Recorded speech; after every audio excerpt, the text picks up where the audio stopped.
নমস্কার বন্ধুরা, বৈশালীর ফুডবুকে আপনাদের সবাইকে জানাই স্বাগত।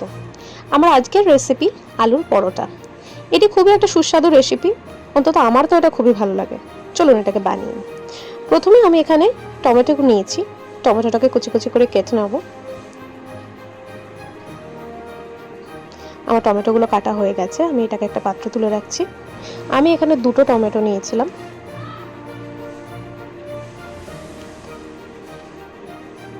এরপর কেটে নেব ধনেপাতা।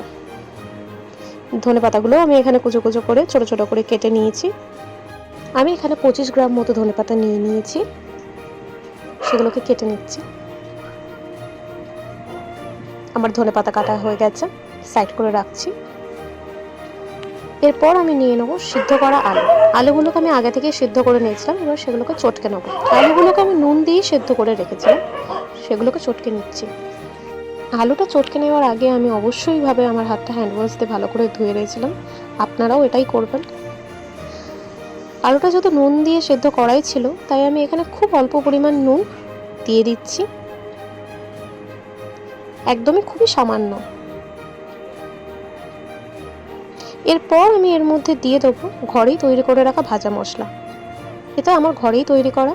দরকার পড়লে এটার লিঙ্ক বা এটা কিভাবে তৈরি করতে হবে সেটার পুরো ডেসক্রিপশন আমি পরে দিয়ে দেবো আপনাদের, আপনারা দেখে নেবেন।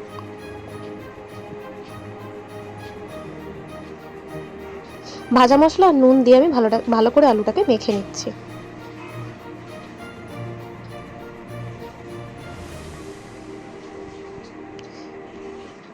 আমার আলুটা খুব ভালো করে মাখা হয়ে গেছে, আপনারা দেখতে পাচ্ছেন।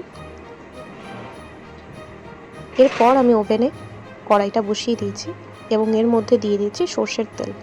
আমি এখানে 2 টেবিল স্পুন মতো সর্ষের তেল নিয়ে নিয়েছি। তেলটা গরম হয়ে গেছে, এরপর আমি এর মধ্যে দিয়ে দিচ্ছি 1 টিস্পুন মতো গোটা জিরে।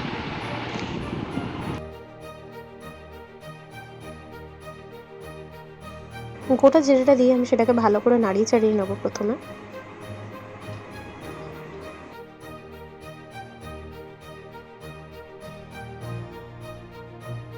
এরপর আমি এর মধ্যে দিয়ে দেবো আগে থেকে কুচো করে রাখা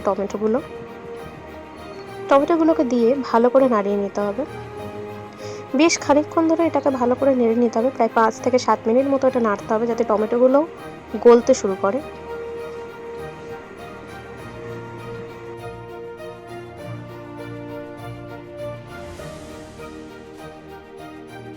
এরপর আমি এই টমেটোর মধ্যে দিয়ে দেবো অল্প পরিমাণে নুন, যাতে টমেটোগুলো তাড়াতাড়ি গলতে শুরু করে।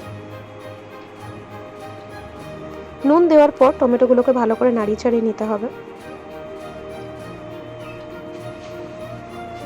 টমেটোটা মোটামুটি ভাজা হয়ে এলে এরপর আমি এর মধ্যে দিয়ে দেবো আমাদের আগে থেকে মেখে রাখা আলুটা। এই যে আমি কড়াইতে আলুটা দিয়ে দিচ্ছি।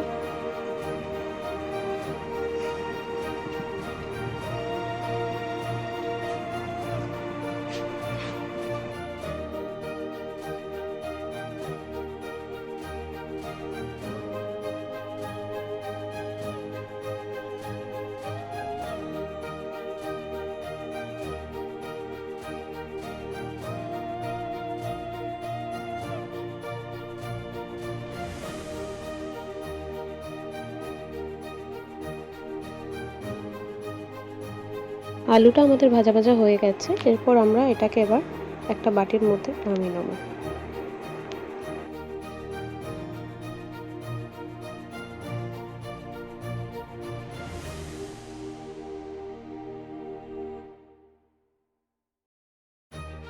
আলুটাকে আমরা একটা পাত্রে নামিয়ে নিচ্ছি। এরপর আমরা দিয়ে দিচ্ছি বাকি যে ভাজা মশলাটা আমাদের ছিল সেটা।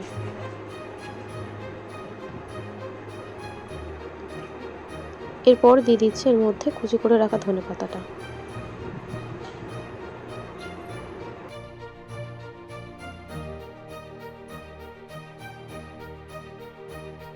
ধনেপাতা ও ভাজা মশলা দেওয়ার পর আমি আলুটাকে ভালো করে ওটার সাথে মিশিয়ে নিচ্ছি। আলুটাকে ভালো করে মেখে নিতে হবে এটার সাথে, যাতে মশলাটা আলুটার প্রত্যেকটা জায়গায় সমান পরিমাণে মিশে যায়।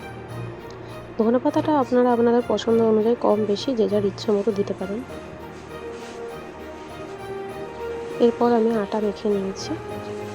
রুটির জন্য যেভাবে আটা মাখতে হয় ঠিক সেভাবেই আটাটা মেখে নিয়েছি এবং রুটির আকারে লেচিগুলো করে নিয়েছি।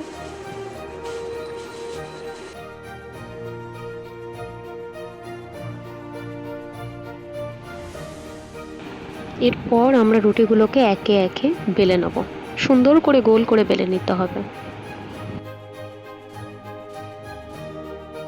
প্রত্যেক কটা রুটিকে গোল করে বেলে নেওয়ার পর তারপর আমরা এর মধ্যে পুরগুলোকে ভরে নেব।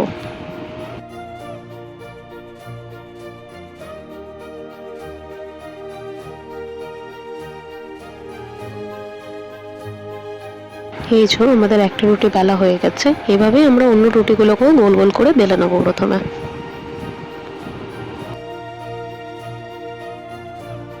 আমাদের দুটো রুটি বেলা কমপ্লিট। এবার একটা রুটির উপর আমরা ঠিক এইভাবে আলুগুলোকে দিয়ে দেবো। আমি এখানে আলুর পরিমাণটা বেশি রেখেছি, কারণ আলুর পরিমাণটা যতটা বেশি আপনারা দেবেন পরোটাটাও খেতে ততটাই সুস্বাদু হবে। এই দেখুন আমি আলুটাকে একটা রুটির ওপর কিভাবে এরকম হাত দিয়ে চেপে চেপে বসিয়ে নিচ্ছি।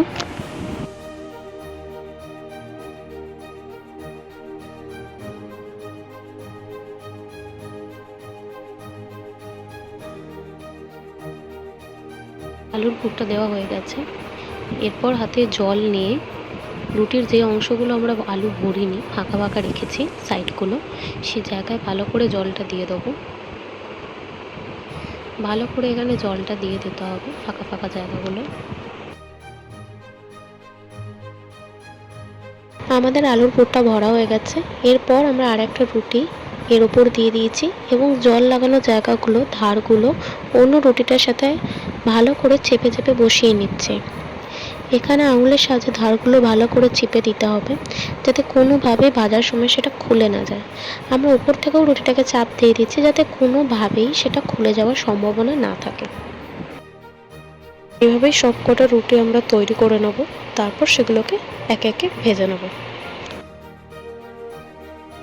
আমরা এখানে ফ্রাইং প্যানটা বসিয়ে নিয়েছি এবং তাতে 2 টেবিল স্পুন মতো সাদা তেল দিয়ে দিয়েছি। এই তেলে আমরা পরোটাগুলো ভাজবো। তেলটা গরম হয়ে গেলেই আমরা একে একে আমাদের পরোটাগুলো ভেজে নেব। এই যে আমরা একে একে এবার পরোটাগুলো ভাজতে শুরু করব। অলরেডি আমি একটা পরোটা প্যানের মধ্যে দিয়ে দিয়েছি। মিডিয়াম ফ্লেমে রেখে আঁচটাকে দুটো পাশ ভালো করে লাল লাল করে ভেজে নিলেই রেডি হয়ে যাবে আমাদের আলুর পরোটা।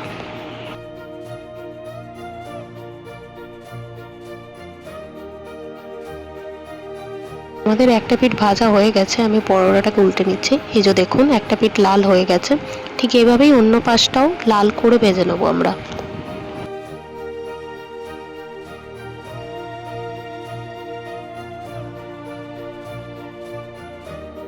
পরোটাগুলোর দুটো পাশে আমরা লাল লাল করে ভেজে নিয়েছি। আমাদের পরোটা প্রায় রেডি বললেই চলে। এবার শুধু সার্ভের পালা। এই যে দেখুন পরোটাটা আমি নামিয়ে নিয়েছি প্লেটের মধ্যে। দেখেই বুঝতে পারছেন লাল হয়েছে, সুন্দর দেখতে হয়েছে, খেতেও ঠিক ততটাই সুস্বাদু ছিল। আপনারাও এই রেসিপিটা বাড়িতে বানাবেন, নিজে খাবেন, পরিবারের সবাইকে খাওয়াবেন এবং অবশ্যইভাবে জানাবেন যে খেতে কেমন হয়েছিল। এই রেসিপিটা যদি আপনাদের ভালো লাগে লাইক করবেন, কমেন্ট করবেন। আর চ্যানেলে যদি নতুন হন বা নতুন নতুন রেসিপি পেতে চান তাহলে অবশ্যই চ্যানেলটাকে সাবস্ক্রাইব করুন। ধন্যবাদ।